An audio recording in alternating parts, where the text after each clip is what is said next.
Bonjour à toutes et à tous. Au menu du jour, un petit exercice un petit peu plus compliqué que dans la vidéo précédente sur les résistances équivalentes. Voilà, donc on a 4 résistances avec les valeurs qui sont données en haut à droite, et puis le but du jeu c'est de déterminer la résistance équivalente entre les points A et B. Alors on va pouvoir constater dans un premier temps que, on va y aller progressivement, que R3 et R4 sont en série, sont bien sur la même branche, il n'y a pas d'autres embranchements, etc. Alors je vais remplacer ça par une résistance, je vais l'appeler R34, par exemple, c'est une notation, et tout simplement R34 ça va être R3 plus R4. Et donc ici, si je remplace par les valeurs, donc les résistances en série s'additionnent, donc c'est 60 plus 25, c'est-à-dire 85 ohms. Donc maintenant, je vais effacer ce trait-là. Donc je remplace R3 et R4 en série par la résistance équivalente R34 que je viens de calculer.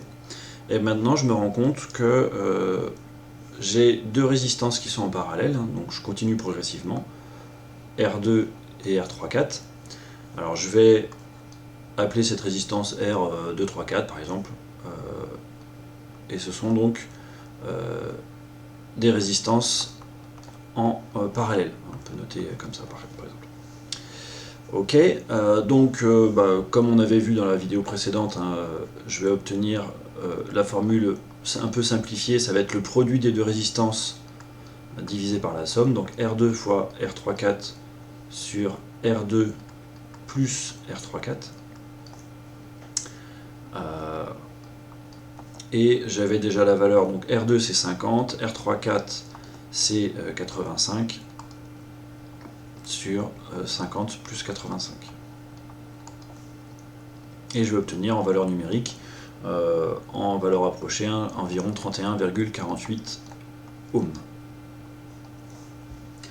Donc voilà pour cette résistance là. Alors maintenant je vais remplacer, donc je vais refaire le schéma R2 et R34 qu'on avait ici par cette résistance R234. Alors, je vais effacer un peu tout ça. Voilà.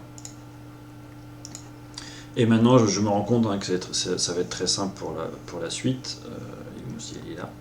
Donc RAB, c'est tout simplement la mise en série de deux résistances, R1 et R234. Donc ça va être la somme des deux, R1 plus R234, c'est-à-dire 100 plus 31,48.